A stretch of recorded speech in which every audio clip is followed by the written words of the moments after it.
Let's shift the focus back home, and here's some deal news. Godrej completing its acquisition of a 40% stake in Cosmetica National. The stock is up about 2.5% as we speak, and we're being joined by Vivek Gambhir, MD at GCPL, to run us through his commentary and on this deal. Vivek, appreciate much you taking the time to speak with us here on Bloomberg TV India. I understand you already had 60% in the company, and now you've completed that acquisition. Just give us a sense of how much is going to contribute to your overall, hair care portfolio. So this acquisition is very much in line with our approach of entering a new geography through a JV, and then over time, once we've learned the market, to take full control. And this model has also been working quite well for us in various markets in Africa. Now, Cosmetica is a market leader in hair colors.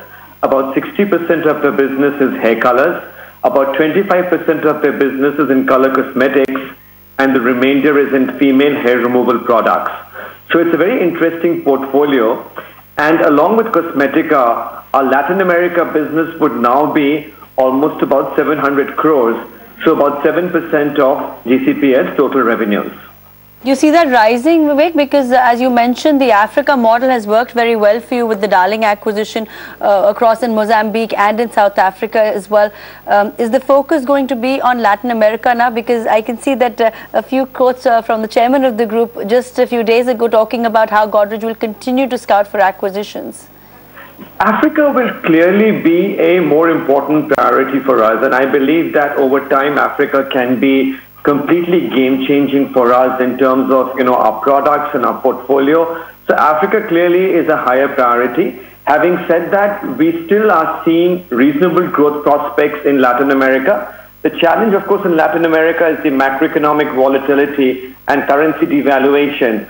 But on a local currency basis, we still see massive opportunities in Latin America as well, particularly in the hair coloring portfolio. We are market leaders now in Argentina and in Chile and some neighboring markets like Bolivia, Paraguay, Uruguay. And so we believe that a more integrated hair coloring play across Latin America will allow us to further deepen our presence and extend our share in these categories. Like you've been saying, most of your acquisitions I notice have been in Africa and Latin America, Vivek, and this I'm assuming is because these are your growth markets. What are the other growth markets and opportunities, and would you look at domestic acquisitions as well possible? Again, in terms of acquisition priority, the first priority would be to find acquisitions in India, but I think availability at a reasonable price and assets which have the right strategic fit have been challenges. But clearly we are very interested in looking at acquisitions in India, and I am hopeful that over the next couple of years we should find reasonable assets in India as well. Along with India, I think Indonesia is also an important market for us, and then as you mentioned, Africa and Latin America. Vivek, how's the domestic market doing? I talk at a time where we're expecting the IIP numbers this evening. Rural consumption is slowing down. We are, on the onset of a festive season as well, slightly later this year.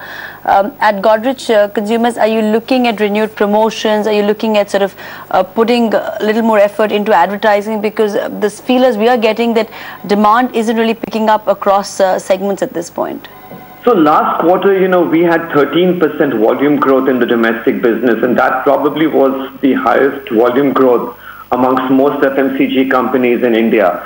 The situation is definitely better than what it was last year, and we have been seeing a gradual pickup since October of last year. Having said that, the pickup is gradual.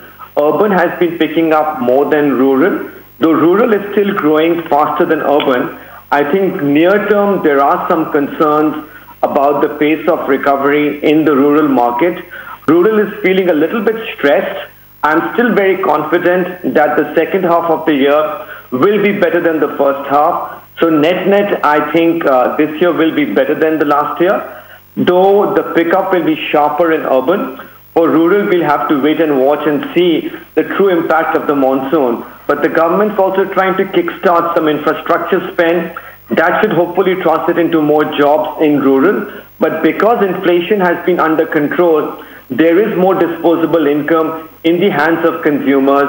Consumer sentiment is at the highest level in 4 years. We just need a little bit more jobs growth. If we get that, I think this year the second half will be better than the first half.